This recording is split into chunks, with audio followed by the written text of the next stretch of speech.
Isang binatilyo ang hinuli ng pulis sa gilid ng kalsada.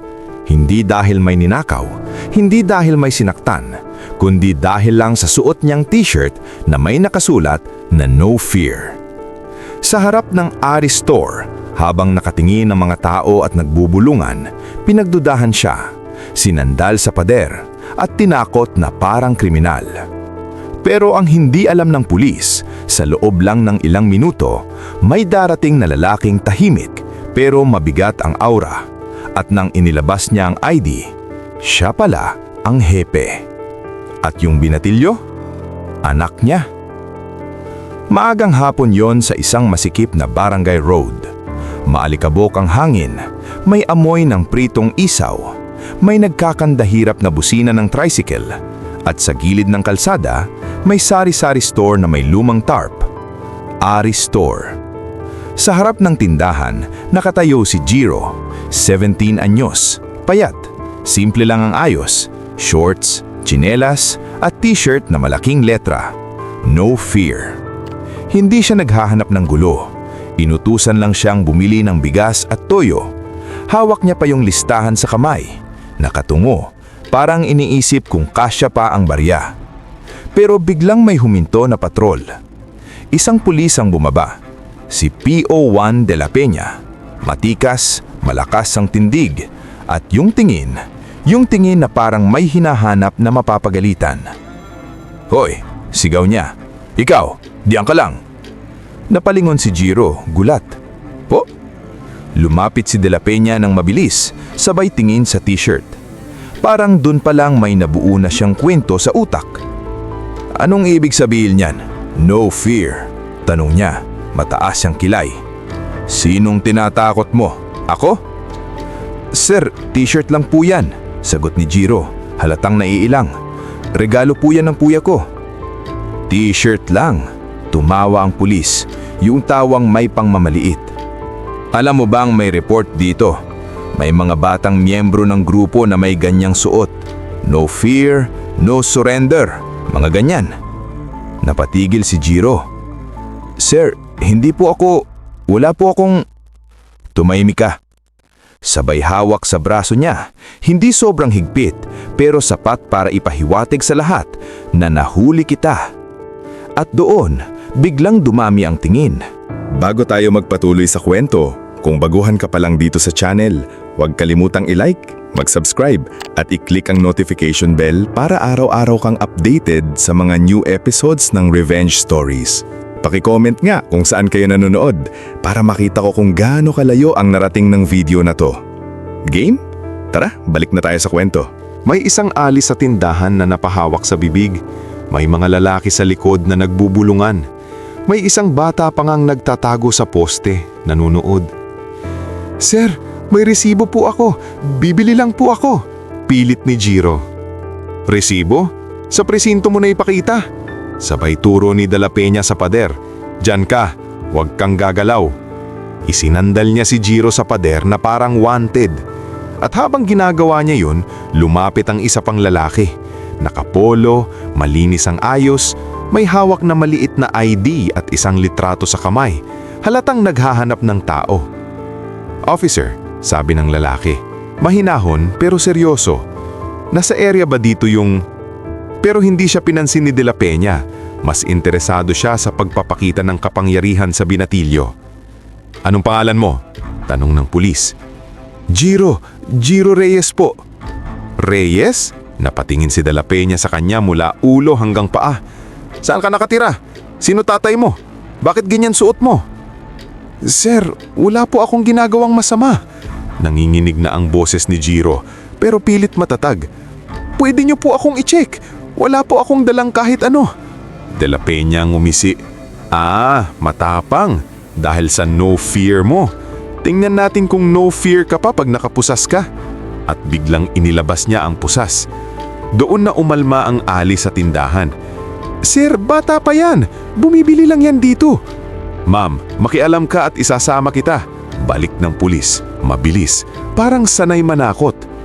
Nanginginig na ang tuhod ni Jiro. Hindi dahil guilty siya, kundi dahil alam niya sa ganitong eksena, kahit inosente ka, pwedeng magmukha kang mali kapag mali ang pumipigil sa'yo. At doon biglang nagsalita yung lalaking nakapolo, yung kanina pa hindi napapansin. Officer, mas madiin na siya ngayon. May proseso tayo. Ano pong probable cause? Saglit na lumingon si De La Peña, iritado. Sino ka ba? Dahan-dahang inilabas ng lalaki ang ID sa kamay. May larawan, may seal, pero hindi pa rin malinaw sa malayo. I'm from the district. May hinahanap kaming tao. Baka mali yung hawak nyo. Pero imbes na makinig, mas nag-init ang pulis. Ay, wow! District ka pa? Dito akong may hawak ng area. Huwag kang makialam. Bumalik siya kay Jiro. Kung wala kang tinatago, bakit ka nanginginig? Sir, natatakot po ako kasi wala naman po akong ginawa. Sagot ni Jiro, halos pabulong. At saka nangyari ang pinakamadilim na bahagi. Yung parte na nagpapabilis ng tibok ng dibdib ng mga nakakita. De La Peña biglang yumuko, kunwari may tinitignan sa bulsa ni Jiro. Tapos, biglang umangat ang kamay niya na may maliit na plastic sachet. Oh! Ano to? Sigaw niya, sakto para marinig ng lahat. Bakit may dala kang ganito? Nanlaki ang mata ni Jiro. Ha? Wala po akong... Hindi po akin yan. Nagkagulo ang paligid. May napasigaw, may napamura, may nagtakip ng bibig. Kasi kapag ganyan na ang eksena, isang salita na lang, wasak na ang buhay. Pero bago pa tuluyang lumubog si Jiro, may isang boses na malamig ang tono pero matalim ang bigat. Tama na. Lumingon ang lahat. Sa dulo ng kalsada, may paparating na kotse. Hindi siren, hindi wangwang, pero pag bumukas ang pinto, bumaba ang isang lalaki na mukhang hindi ordinaryong sibilyan. Maayos ang plancha ng polo, matalim ang tingin at bawat hakbang niya parang may kasamang katahimikan. Lumapit siya sa grupo, hindi nagmamadali pero halatang may kontrol. Officer, sabi niya kay De La Peña, anong nangyayari dito? Sir, operation po, sagot ni De La Peña, biglang bumait ang boses. Nahuli po namin tong binatilyo. May dala pong... Hindi siya pinatapos. Anong pangalan mo, officer? Tanong ng lalaki. De La Peña po, sir. At biglang tumuwid ang pulis, parang nakaramdam ng panganib kahit hindi niya alam bakit. Tumingin ang lalaki kay Jiro. Isang tingin lang, pero yung tingin na parang kilala niya ang binatilyo hindi bilang suspect, kundi bilang anak. Jiro, sabi niya, mahina, pigil ang emosyon. Okay ka lang ba? Napatigil si Jiro, hindi siya nagsalita agad, parang nabarahan ang lalamunan niya. Tay, lang ang lumabas. At doon, parang binuhusan ng malamig na tubig ang mukha ni De La Peña. Tatay? Bulong niya. Dahan-dahang inilabas ng lalaki ang isang leather wallet. Binuksan. At inilabas ang ID. Hindi simpleng ID. May insignia, may ranggo, may pirma. Chief of Police, Station Commander. Juan De La Peña, sabi ng lalaki. Ngayon mas mabigat na. Ako si Police Lieutenant Colonel Reyes. Hepe ako ng stasyon na to. At ang binatilyong hawak mo, anak ko. Tahimik ang buong kalsada. Parang pati hangin huminto. Namula si De La Peña. Sir, hindi ko po alam. Pasensya. Hindi mo alam? Putol ng hepe, malamig. So pag hindi mo kilala, pwede mong ipahiya? Pwede mong pusasan? Pwede kang maglabas ng ebidensya na hindi naman kanya? Nanlaki ang mata ni De La Peña. Sir, nakuha po namin sa bulsa niya. Biglang nagsalita yung lalaking nakapolo, yung kanina pang humihingi ng proseso. Sir Hepe, sabi niya sabay taas ng ID niya. District Internal Affairs po ako. Nakabodycam kami. Nakarecord po yung pagdukot at paglabas ng sachet. At doon tuluyang nanlambot si De La Peña. Kasi biglang naging malinaw ang tunay na dahilan kung bakit may mga random na tao sa paligid. Hindi pala ito simpleng hulihan. Integrity check pala. At mas nakakakilabot pa, hindi sinadya ni Jiro na mapasama. Kasi ang totoo, may intel sila tungkol kay De La Peña na mahilig magplant at mangharas sa mga bata sa area. At yung no fear shirt, Ginamit lang niyang dahilan para magmukhang justified. Sir, nanginginig si De La Peña. Hindi po ganun. Enough, sabi ng hepe. Isang salita lang pero parang pako. Tumingin siya sa dalawang pulis sa likod. Kunin ang body cam footage, i-secure ang evidence at i-relieve siya. Ngayon. Sir, pilit ni De La Peña halos maiyak. May pamilya ako. Mas maraming pamilya ang sinira mo. Sagot ng hepe. Walang sigaw pero mas masakit. At kung hindi ka tumigil ngayon, hindi lang trabaho ang mawawala sa'yo. Dinala si De La Peña sa gilid.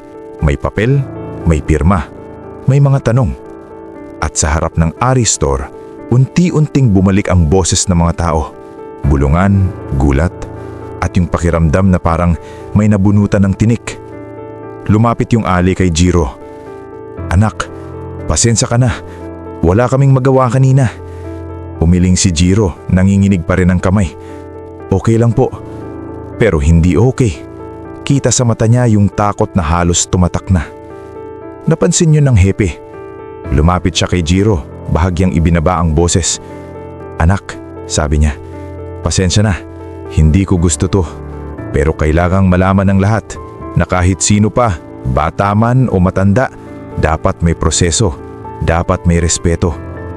Tumingin si Jiro sa tatay niya. Tay, akala ko makukulong na ako. Napapikit ang hepe saglit, parang may kirot sa dibdib niya. Hindi ka makukulong, sabi niya, at sisiguraduhin kong hindi na ito mangyayari sa iba. Bago umalis ang hepe, humarap siya sa mga tao, hindi para magpabida, kundi para magpaalala. Kung may officer na nananakot o nangingikil, magsalita kayo, mag-record kung kaya, at lumapit sa tamang opisina. Hindi dapat kinakatakutan ng pulis, dapat kagalang-galang kami. At habang umaalis sila, si Jiro, sinulyapan niya ang t-shirt niya. No fear, na kanina naging dahilan para siya ipahiya. Pero ngayon, iba na ang ibig sabihin.